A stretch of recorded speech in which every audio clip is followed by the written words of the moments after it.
Ang sarap sa pakiramdam yung tipong malaya ka, kaya mong gawin ang lahat dahil walang humadlang sa'yo. Ngunit paano kung sa pagmulat ng iyong mata, nabalitaan mo na lamang na ikakasal ka na sa taong kailanman ay hindi mo pa nakikilala? Tunghayan natin ngayon ang kwento sa buhay ni Karil kung paano niya pinaglaban ang kanyang karapatan bilang isang babae. Pero mapilitan pa rin siyang gawin ang isang bagay na labagman sa kanyang kalooban dahil pala sa nakaraan ng pamilya. Kaya mga kaibigan, samahan niyo muli ako sa ating kwento. Pero bago tayo magsimula kaibigan ay huwag kalimutang pindutin ang like button. Maraming salamat po. Laking gulat ni Karil noong narinig nito ang sinabi ng kanyang ama. Bagamat hindi niya masyadong narinig ang sinabi nito pero hindi siya nagkakamali. Karil, bukas sumama ka sa akin. Pupunta tayo sa kakilala ko, sa dati kong amo. Karawan kasi ng kanyang anak at gusto ka rin nilang makilala. Pa, bakit ngayon lang nila ako gusto makilala samantalang ilang taon ka nang hindi nanilbihan sa kanila, hindi ba? Baka po hindi ako makasama sa inyo, medyo abala kasi ako sa trabaho. Lalo na at darating ng bago naming boss, baka ito pang maging dahilan para mawala ng trabaho. Iha, anak, yun lang naman ang gusto ko eh. Yung panahon na yun, pero kung wala ka namang oras, okay. Sa sunod na pagkataon na lamang. Dating family driver ng mag-asawang Jennifer at Lucas itong si Tatay Gilbert. Halos 2 dekada na rin ang naging serbisyo nito sa kanyang mga among doktor. Pero dahil sa may edad na itong si Gilbert ay nakapagdesisyon ang mag-asawa na kailangan ng pahinga ng matanda. Ngunit bago pa man nangyari ang lahat ng iyon ay malaki ang pasalamat ni Karil dahil nakapagtapos ito sa pag-aaral bilang nurse sa tulong ng sipag at tiyaga ng kanyang ama. Dahil na rin sa kasipagan ni Karil ay nakapasa ito sa licensure exam kaya agad din ito nakapasok bilang nurse. Sa katunayan nga ay malaki ang offer nito sa ibang bansa ngunit tinanggihan niya ito. Mas pinili niya magtrabaho sa kanilang nayon para lamang din hindi mapalayo sa kanyang ama. Wala na kasi ang kanyang ina. 5 taon na ang nakalipas kaya ayaw niyang iwan ang amang nito mag-isa. Lalo na ngayon na matanda na ito at wala pang ibang karamay. Anak, hindi ba dati mo pa silang gustong makita at makilala? Ito ang pagkakataon mo para mapasalamatan sila, anak. Pero pa, nakita ko naman sila sa mga advertisement, di ba?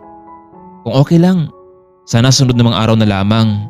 Marami talaga akong gagawin ngayon eh. Bahagyang napag-iwi ang mukha ng kanyang ama dahil sa kanyang pagtanggi dito. Karil, hindi naman pwedeng ipagpaliban ng karawan ng kanilang anak sa trabaho mo. Pero nakahiya dahil sinabi ko sa kanila na isasama kita doon. Remember, malaki ang utang na loob natin sa kanila. Dahil sa sinabi ng ama na mapahiya ito sa dating mga amo ay hindi na siya napagtanggi pa. Ayaw niya malagay sa kahiyan ang ama. Umaga siya nakauwi mula sa trabaho. Sinubukan niya magpaalam sa mas nakataas sa kanya. Noong una hindi siya nito pinayagan dahil alam nilang noong ding araw na iyon ay babalik mula sa ibang bansa ang kanilang boss. Mabuti lang at pinayagan siya sa mas nakataas sa kanya. Karil, ano pa bang ginagawa mo dito?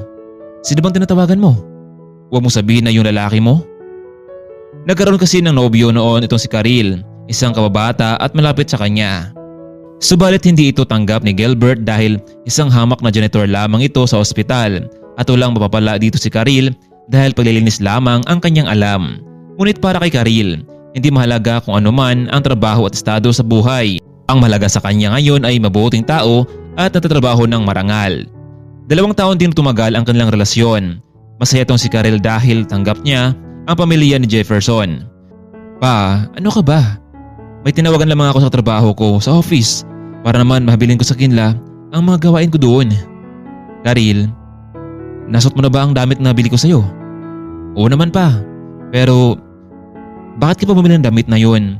Gusto ko lamang ay simpleng kasuotan.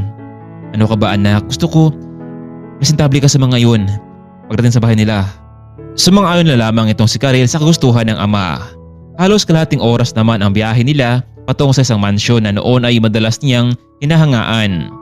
Karil, ayusin mo na mamaya ang pagbati sa kanila. Hindi basta-basta ang mga taong yun. Siyempre naman pa, nakarating na sila sa isang malaking bahay. Nag-doorbell na itong si Gilbert. Ilang minuto lamang nakalipas ay binuksan sila ng isang katulong. Naku, magandang gabi sa inyo, Mang Gilbert. Pumasok na po kayo sa loob. Habang nalalakad ay hindi mapakali itong si Karil. Inamin niyang natutuwa siya dahil ito ang unang pagkakataon na makasama at makapasok siya sa malaking bahay na iyon na tumulong sa kanya para makapagtapos sa pag-aaral. Kinakabahan siya sa pangyayaring iyon. Inakala nilang mag-ama na maraming bisita ang darating subalit mukhang tahimik ang lahat. Madam, narito na po sila Mang Gilbert at ang kanyang anak. Pagpasok ng mag-ama ay bumungad sa kanila ang dalawang matanda. O anak, magmano ka sa kanila? Magandang gabi po sa inyo. Gilbert, ito na ba ang anak mo? Tignan mo nga naman dalaga na at napaganda pa. Oo ma'am, siya nga pala ang anak ko. Siya yung tinulungan niyo noon. Binabati ka namin Gilbert dahil napalaki mo na maayos ang anak mo at ngayon isa na rin siyang profesional. Juna, narin na ba si sir mo, Ariel? Opo ma'am. Pakisabi naman na dumiretso dito para sumabay sa amin kumain. Dad, ma'am, magandang gabi sa inyo. What's going on here? Ariel, naalala mo ba itong si Mang Gilbert? Siya ang driver natin noon, yung nagkatid sundo sa'yo sa eskwelahan. Oo naman, mabuti naman po at narito kayo. Siyempre ma'am, sino ba naman yung nakalimot sa kanya? Siya ang best driver para sa akin. Napansin ni Karil ang binata na nagtataglay ng kagwapuhan. Macho ang katawan ngunit hindi niya ito type. Wala pa ring masigit kay Jefferson na kanyang nobyo. Gilbert, Karil, ito nga pala ang anak namin, si Ariel. Katulad namin na natrabaho rin siya bilang isang doktor. Anak, ito nga pala si Karil, isa rin siyang nurse. Okay fine ma'am, pero kailangan ko ng pahinga, medyo napagod ko sa trabaho eh. Ariel, hindi ka ba kakain? Ma'am, kumain ako sa labas. Natutuwa ako Tay Gilbert at muli tayo nagkita, hayaan mo. Bibisita ko sa inyo balang araw kapag may oras ako. Iho, bago ka pumunta sa kwarto mo, pwede mo bang ilibot ang guest natin tonight? Pero ma'am, I'm tired. Please Iho. Ay, okay ma'am, as you wish. Tara na Miss Mendoza, follow me. Umalis na ang dalawa, nilibot nito ang buong bahay. Samantalang naiwan naman ang mga magulang nito at may seryosong pinag-usapan. Miss, what do you want? Anong sadya dito? Ako?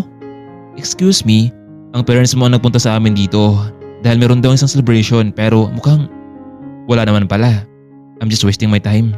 Alam mo Mr. Ariel San Jose, kung hindi lamang dahil kay Papa hindi ako pupunta rito ngayon sa lugar nyo.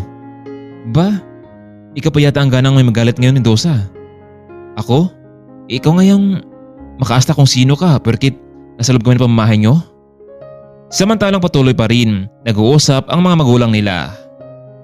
Gilbert, marahil ito na ang tamang panahon para pagtapat natin sa dalawa kung ano ba talaga ang dahilan kung bakit sila ngayon nagkita ngayon. Mrs. San Jose, hanggang ngayon ba hindi pa rin nabago ang plano nyo?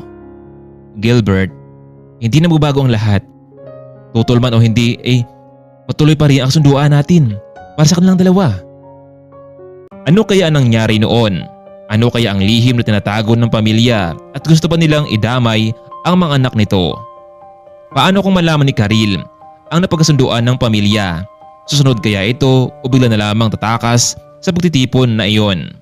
Kaya mga kaibigan, huwag po nating kalimutan ang sunod nating kwento sa ating part 2. Maraming salamat po. Abangan natin ang ating part 2.